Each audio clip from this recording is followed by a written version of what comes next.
Doutor Paulo, vamos começar a nossa conversa falando da Lei Geral das Agências Reguladoras. Ela foi aprovada na Câmara dos Deputados, enviada ao Senado, e ela uniformiza os detalhes de todo o funcionamento dessas agências. Que detalhes são esses? Na verdade, é um projeto de 2013 que começou no Senado, é o PLS 52, foi aprovado, foi para a Câmara dos Deputados e virou o PL 6621 de 2016, aprovado recentemente em outubro, novembro de 2018. A ideia da lei, desse projeto, é funcionar como a chamada Lei Quadro. Segundo a doutrina, a Lei Quadro seria uma lei geral de todas as agências. Houve uma tentativa de se fazer isso em 2000, com a Lei 9986, mas a lei ficou limitada basicamente a regime de pessoal e foi considerada inconstitucional pelo Supremo Tribunal Federal em vários aspectos. Essa lei, ela basicamente tende a uniformizar algumas questões relativas a mandato, a possibilidade de firmar termo de ajustamento de conduta e outros procedimentos relativos a todas as agências. É uma lei de uniformização de todas as agências reguladoras. O que são as agências reguladoras? As agências reguladoras basicamente seriam órgãos de controle de atividades econômicas e serviços públicos criados pelo Estado, mantidas pelo Estado, mas com certa autonomia em relação ao poder público central, ao governo. A ideia, inclusive, do PL é reforçar essa autonomia para que a agência reguladora, composta por pessoas técnicas, consigam, de certa forma, controlar ou, de certa forma, fiscalizar melhor as atividades econômicas desempenhadas.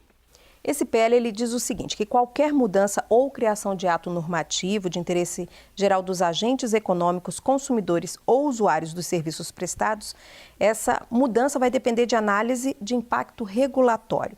Que análise é essa que deve ser feita de acordo com o texto e qual a opinião do senhor sobre esse assunto?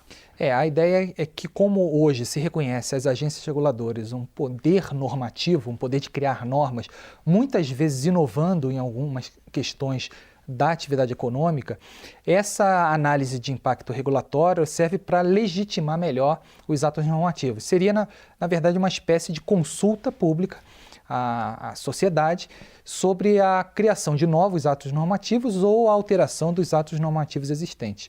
Ou, de certa forma, chamar a sociedade a participar mais da formação desse processo de criação de normas.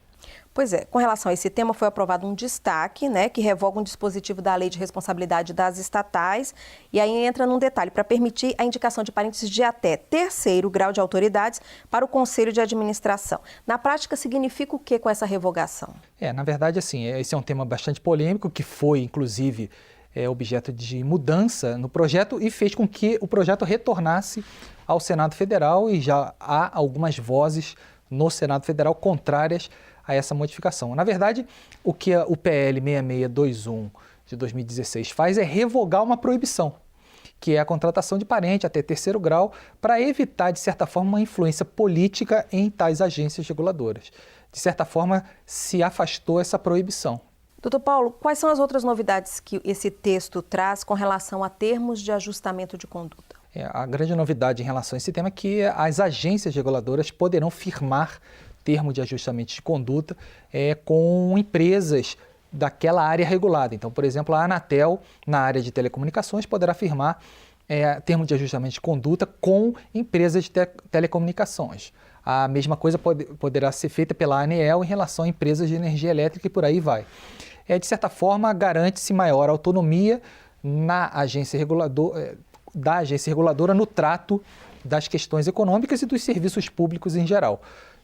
Lembrando também que, envolvendo questões de concorrência, o CAD, que é o órgão de defesa da concorrência, ele é sempre chamado a atuar nessas questões. Qual que é a importância dessa relação, desse termo entre, de um lado, a estatal e a empresa? Nesse termo se pode firmar obrigações para paralisar, por exemplo, uma atividade lesiva, sob pena de multa, e esse acordo que é firmado, ele passa a ter valor de título executivo extrajudicial, ou seja, uma vez não cumprido aquele acordo para, por exemplo, parar uma prática lesiva, a própria agência reguladora pode ingressar em juízo com uma ação de execução da multa e da própria obrigação de fazer.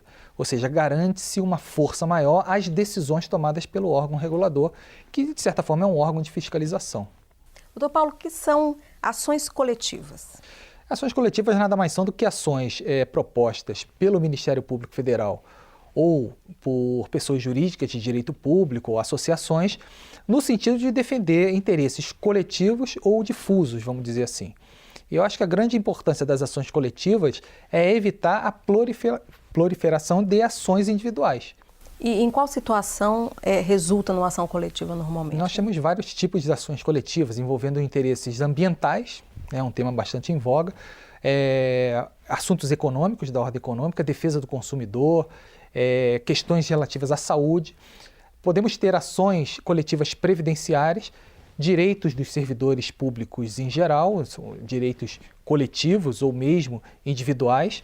Então, as ações coletivas, elas assumem vários assuntos, podem assumir vários assuntos.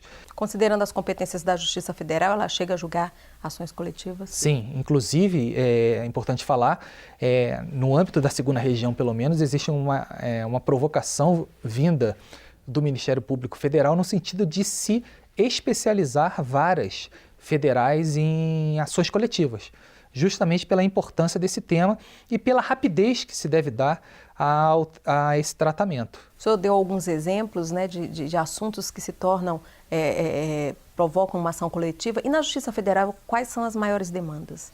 Ambiental, é muito comum termos ações coletivas ambientais, defesa do patrimônio público, consumidor em geral.